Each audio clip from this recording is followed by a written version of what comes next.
അസ്സലാമു അലൈക്കും വറഹ്മത്തുള്ള. പ്രിയപ്പെട്ടവരെ, ഒരു ചെറിയൊരു കാര്യം നിങ്ങളുടെ ശ്രദ്ധയിൽപ്പെടുത്തുക എന്ന ഉദ്ദേശത്തോടു കൂടി മാത്രമാണ് ഇപ്പോൾ ഇങ്ങനെ ഒരു ഓഡിയോ പുറത്തുവിടുന്നത്.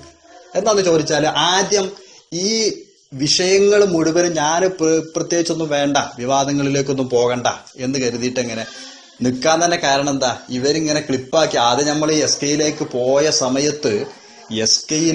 പോയ സമയത്ത് നമ്മൾ ഒരിക്കലും ഇങ്ങോട്ട് തിരിച്ചു വരാനല്ലല്ലോ പോണത്. അവിടെ തന്നെ നിൽക്കണം, അടിയുറച്ച് നിൽക്കണം എന്നുള്ള ഉദ്ദേശത്തോടു കൂടിയാണ് പോകുന്നത്. പക്ഷെ അവരുടെ ആ കപടതകൾ മുഴുവനും നമുക്ക് അറിയൂല. അങ്ങനെ അവിടെ ചെന്ന് പെട്ടപ്പോ അത് അവർക്കനുസരിച്ച് സംസാരിച്ചിട്ടു. പിന്നെ ഇവര് പറഞ്ഞു, ഇങ്ങനെ നമുക്ക് പരിപാടികളൊക്കെ വെക്കാനുണ്ട്, അപ്പൊ അതിന് നമുക്ക് എന്ത് ചെയ്യണം, കുറച്ച് ക്ലിപ്പുകൾ ആവശ്യമുണ്ട്. അപ്പൊ ആ കുറച്ച് ക്ലിപ്പുകൾ നിങ്ങളും കൂടി സഹകരിക്കണം. അപ്പൊ ഞാൻ ചോദിച്ചു, എന്താ ചെയ്യേണ്ടത്? രാമന്തളി പറഞ്ഞു, നിങ്ങൾ ഇങ്ങനത്തെ കുറച്ച് കഥകൾ പറയണം. അപ്പൊ എങ്ങനത്തെ കഥ ഞാൻ പറയാ, എന്താ ഞാൻ പറയേണ്ടത്? അപ്പൊ അവര് പറഞ്ഞു, അന്ന് ഈ കഥകളൊക്കെ ഇങ്ങനെ പറയണം. അത് പറഞ്ഞിട്ട് ജിഷാന് വിളിച്ചോളൂ, ഓരോട് പറയണം. അപ്പൊ അങ്ങനെ എന്ത് ചെയ്യും, നമുക്ക് പരിപാടി വരുമ്പോ നമുക്ക് ഈ ക്ലിപ്പുകളൊക്കെ ഇടാൻ പറ്റുള്ളൂ. ക്ലിപ്പുകൾ ഇട്ടിട്ടുണ്ടെങ്കിൽ രക്ഷപ്പെടാൻ കഴിയുള്ളൂ. അപ്പൊ ഞാൻ നമുക്ക് അങ്ങനത്തെ അനുഭവം ഒന്നുമില്ലല്ലോ, അതെങ്കിൽ പറയണം.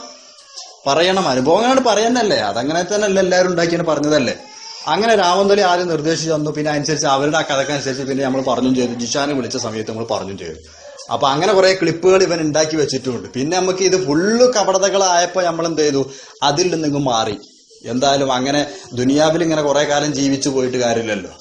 എന്തെങ്കിലും ഒരു ദിവസം മരിക്കണ്ടേ. കുറെ ഇപ്പൊ ഇങ്ങനെ വല്ലാതെ പറഞ്ഞ് വലിയ സ്ഥാനങ്ങളിലും ദുനിയാവിൽ ഒരുപാട് ദർജകളിലൊക്കെ നമ്മൾ എത്തിപ്പോകും. സമസ്തയുടെ മുഷാവറയെ തന്നെ നമ്മൾ എടുത്തുനിന്ന് വരും. അതൊക്കെ നടക്കും. എന്നാലും നമുക്ക് ഒരു കാലത്തും മരിച്ചു പോണ്ടേ. എ.പി. ഉസ്താദിനെ സംബന്ധിച്ച് ഇവര് പറയുന്നത് മുഴുവനും കളമാണ്. ഈ ഒരൊറ്റ ഞാൻ ആദ്യം കുറെയൊക്കെ ചിന്തിച്ചിരുന്നു, എന്തെങ്കിലും ഒന്നില്ലാതെ ഇവരെല്ലാവരും ഇങ്ങനെ പറയുമോ? ആരെങ്കിലും ഒരാളല്ലല്ലോ പറയണത്. ഇത് പോണ ആൾക്കാർ മുഴുവനും പറഞ്ഞ ഇസ്മായിൽ സക്കാഫി അടക്കം, ഹസൻ സക്കാഫി അടക്കം, പിന്നെ പോയ ഒരുപാട് ആളുകളും ഈ വിഷയങ്ങൾ ഇങ്ങനെ പറഞ്ഞപ്പോ ഞാനും വിചാരിച്ചു, ഉണ്ടാവും, എന്തെങ്കിലും ഒന്നും ഉണ്ടാവും. ഇല്ലാതെപ്പോ ആരും എന്തെങ്കിലും ഒന്നും പറയില്ലല്ലോ എന്ന് ഞാൻ ആദ്യം തെറ്റിദ്ധരിച്ചു. അത് നമ്മളെ ഈമാനിന്റെ കുറവാണ്. അങ്ങനെ തെറ്റിദ്ധരിച്ചിരുന്നു. എന്നാൽ പിന്നെ അവിടെ ചെന്നപ്പോഴല്ലേ അറിയുന്നത്, ഉസ്താദിനെ സംബന്ധിച്ച് ഇവര് പറയുന്നത് മുഴുവനും പച്ചക്കളവാണ്. എന്റെ പ്രവർത്തകർ സുന്നികളായ ആളുകളോട് ഞാൻ പറയുന്നു, അത് പച്ചക്കളവാണ്. ഉസ്താദിനെ സംബന്ധിച്ചിടത്തോളം ഉസ്താദ് ഇഖ്ലാസുള്ള ഒരു പണ്ഡിതനാണ്. ഉസ്താദിന്റെ കയ്യിൽ അങ്ങനത്തെ ഒരു പ്രവർത്തനങ്ങളുമില്ല, ഒന്നുമില്ല. വളരെയേറെ സൂക്ഷ്മത പാലിക്കുന്ന ഒരു പണ്ഡിതനാണ്. ആ ഉസ്താദിനെ സംബന്ധിച്ച് ഇവരിങ്ങനെ പറയുമ്പോൾ നമ്മളെ മനസ്സ് പൊട്ടിപ്പോയി. ഉസ്താദിനെ സംബന്ധിച്ച് പറയുന്നത് ഇവർ അറിഞ്ഞുകൊണ്ട് അറിയാതെ പറഞ്ഞു പോണതല്ല, അറിഞ്ഞുകൊണ്ട് നിർമ്മിക്കുന്ന കഥകളാണെന്ന് ബോധ്യപ്പെട്ടപ്പോ നമ്മൾ എന്ത് ചെയ്തു, ആകെ പേടിച്ചു പോയി. അങ്ങനെയാണ് ഞാൻ ഇത് മാറിയത്. പക്ഷെ പറഞ്ഞു പോയ ആ ക്ലിപ്പുകളെ സംബന്ധിച്ച് എന്ത് ചെയ്യും? ആകെ ബേജാറായി. പ്രശ്നം ഇനിയിപ്പോ നമ്മൾ പുറത്തു വന്നുകാണ്ട് പറഞ്ഞിട്ടുണ്ടെങ്കിൽ നമ്മളെ ക്ലിപ്പ് പുറത്തു വിടും. ഇവർ ആദ്യം തന്നെ ക്ലിപ്പ് ഉണ്ടാക്കി വെച്ചിട്ടുണ്ടല്ലോ, അത് പുറത്തു വരും. അത് ഇവര് പുറത്തു വിട്ടിട്ടുണ്ടെങ്കിൽ നമ്മളും ചെയ്തു. ഞാൻ മോശക്കാരനാതുകൊണ്ടതല്ല, ഞാനും കൂടി പറഞ്ഞു. ചിലപ്പോ ഏതെങ്കിലും ആൾക്കാരുടെ ഈമാൻ തെറ്റിപ്പോയാലോ, ആളുകൾ ഇങ്ങനെ കൂടുന്നതനുസരിച്ച് ഇതന്നെ ഇങ്ങനെ പറഞ്ഞുകൊണ്ടിരിക്കുമ്പോ ആളുകളുടെ വസ്വാസായി പോവില്ലേ? ഇത് കാരണം ഞാൻ ക്ലിപ്പൊന്നും പുറത്തു വിടണ്ട, സൈലന്റായി നിൽക്കാം, ഒന്നും പറയണ്ട. എ.പി. ഉസ്താദിന്റെ അടുത്ത് തെറ്റില്ല എന്ന് ബോധ്യപ്പെട്ടതുകൊണ്ട് ഉസ്താദിന്റെ കൂടെ തന്നെ അംഗീകരിച്ച് അങ്ങനെ പോയി. ഞാനൊരു വിവാദങ്ങളിലേക്കും പോയില്ല, എവിടെയും പറഞ്ഞില്ല, അവിടെയും പറഞ്ഞില്ല, ഇവിടെയും പറഞ്ഞില്ല, ഒരു വിവാദങ്ങളിലും പോയില്ല. അവസാനം ഇവര് മജീദ് എന്നെ വിളിച്ചപ്പോ ഞാൻ എന്ത് ചെയ്തു, ഞാൻ അവരോട് ചെറിയ വിഷയത്തിൽ കാര്യങ്ങളാണ് പറഞ്ഞു. പെട്ടെന്ന് ക്ലിപ്പ് പുറത്തുവിടുന്നൊന്നും ഞാൻ പ്രതീക്ഷിച്ചില്ല. അവനങ്ങ് പുറത്തുവിട്ട് ഞാൻ അറിഞ്ഞും ചെയ്തില്ല. അപ്പോഴാണ് ഒരു മെസ്സേജ്, നിന്റെ നാട്ടിൽ കൂടെ നടക്കാൻ ഞങ്ങൾ സമ്മതിക്കൂല, കയ്യും കാലും പൊന്തിക്കാൻ ഞങ്ങൾ സമ്മതിക്കൂല. ഇവരെ റൗഡിസം ഞങ്ങൾ ശരിക്കും കണ്ടതാ. ഇസ്മായിൽ സക്കാഫി തോട്ടുമുക്കത്തിന്റെ വീട്ടിൽ പോയാൽ ആർക്കും കാണാം കുറെ ഗുണ്ടകൾ, റൗഡികൾ. നമ്മളെ പ്രവർത്തകന്മാർ എ.പി. ഉസ്താദിന്റെ കൂടെ പോകുന്നത് ആലിമീങ്ങളാ, അല്ലെങ്കിൽ പേരുസ്താദിന്റെ കൂടെ പോകുന്ന ആലിമീങ്ങളാണ്, അല്ലെങ്കിൽ നമ്മുടെ ഉസ്താദുമാരെ കൂടെ പോകുന്നത് ഉസ്താദുമാരാണ്, മൂലയമാരാണ്, ആലിമീങ്ങളാണ് പോകുന്നത്. പക്ഷെ ഇസ്മായിൽ സക്കാഫി തോട്ടുമുക്കം തുടങ്ങിയ ഇവരുടെ ആളുകളുടെ കൂടെ പോകുന്നത് കയ്യുമ്പലും കൗത്തിലും നൂല് കെട്ടിയ, ചരട് കെട്ടിയ, ചങ്ങല കെട്ടിയ ആളുകളാണ് കൂടെ പോകുന്നത്. അത്രയും വലിയ റൗഡികളാ. അപ്പൊ റൗഡിസത്തെ നമ്മൾ കുറച്ച് പേടിക്കണമല്ലോ. അപ്പൊ അത്രയും വലിയ ദേഷ്യത്തോട് കൂടിയിട്ട് ജിഷാൻ ഒരു മെസ്സേജ്, നിന്റെ കുടുംബത്തിൽ ജീവിക്കാൻ ഞങ്ങൾ സമ്മതിക്കൂല, നാട്ടുകൂടെ ജീവിക്കാൻ ഞങ്ങൾ സമ്മതിക്കൂല. പടച്ചോനെ എന്താ പറ്റിയത്? ഞാൻ ആകെ ബേജാറായി. അപ്പൊ എന്താ പ്രശ്നം എന്ന് ചോദിച്ചു. പ്രശ്നം കഴിഞ്ഞ് ചോദിച്ച ഉടനെ തന്നെ പിന്നെ അവന്റെ ഫോൺ കോൾ, മജീദ് ക്ലിപ്പ് പുറത്തു വിട്ടു എന്നുള്ള വിവരം അറിയുന്നത്. അപ്പൊ ഞാൻ അവനോട് താഴ്മയായിട്ട് വളരെ വിനയത്തോടു കൂടി അവനോട് സംസാരിച്ചു. എന്താണ് ഈ പ്രശ്നങ്ങളിലൊക്കെ ഒന്നും പോകണ്ടെന്ന് കരുതിയിട്ട് അവരോട് പൊരുത്തപ്പെടാൻ പറഞ്ഞു. അപ്പൊ അവന് ഇത് പിന്നെ ഓൻ ഇങ്ങനെ പറയുന്നുണ്ട്, ഇത് പിന്നെ ക്ലിപ്പ് പുറത്തു വിടും, അങ്ങനെ ആക്കും ഇങ്ങനെ ആക്കും.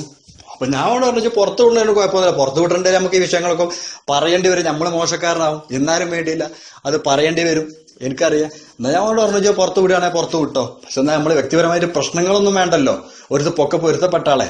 ഈ പ്രശ്നങ്ങളുടെ നമുക്ക് മാത്രമല്ല നമ്മുടെ കുടുംബത്തിനൊക്കെ ജീവിച്ചു പോകേണ്ടതല്ലേ. അവിടെയും വന്നവര് പ്രശ്നം ഉണ്ടായി ഗുണ്ടായുസം കേട്ടിട്ടുണ്ടെങ്കിലും ഒന്ന് പേടിച്ച് പറഞ്ഞ. പക്ഷെ ഒരു കാര്യം ഞാൻ ഉറപ്പിച്ചു പറഞ്ഞു, തവക്കൽത്തു അലല്ലാഹ്, ഇനി മരിച്ചാലും വേണ്ടില്ല ഞാൻ വളരെ വ്യക്തമായിട്ടുണ്ട്, തുറന്ന് ആഞ്ഞടിക്കും.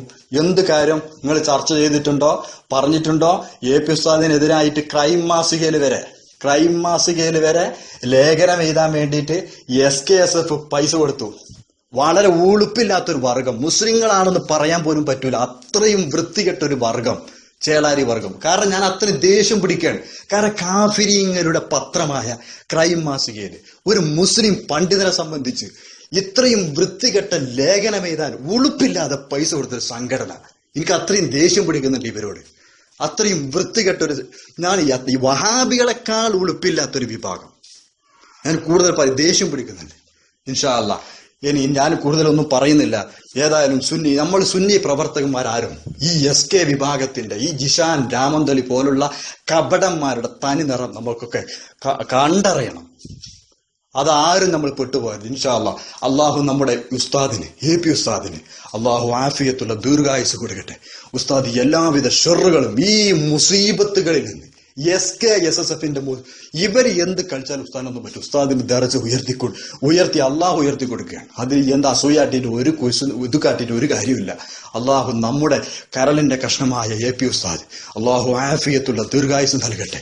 ആമീൻ. അസ്സലാമു അലൈക്കും വറഹ്മത്തുള്ളാഹി. പ്രിയപ്പെട്ടവരെ, ഒരു ചെറിയൊരു കാര്യം നിങ്ങളുടെ ശ്രദ്ധയിൽപ്പെടുത്തുക എന്ന ഉദ്ദേശത്തോടു കൂടി മാത്രമാണ് ഇപ്പൊ ഇങ്ങനെ ഒരു ഓഡിയോ പുറത്തുവിടുന്നത്.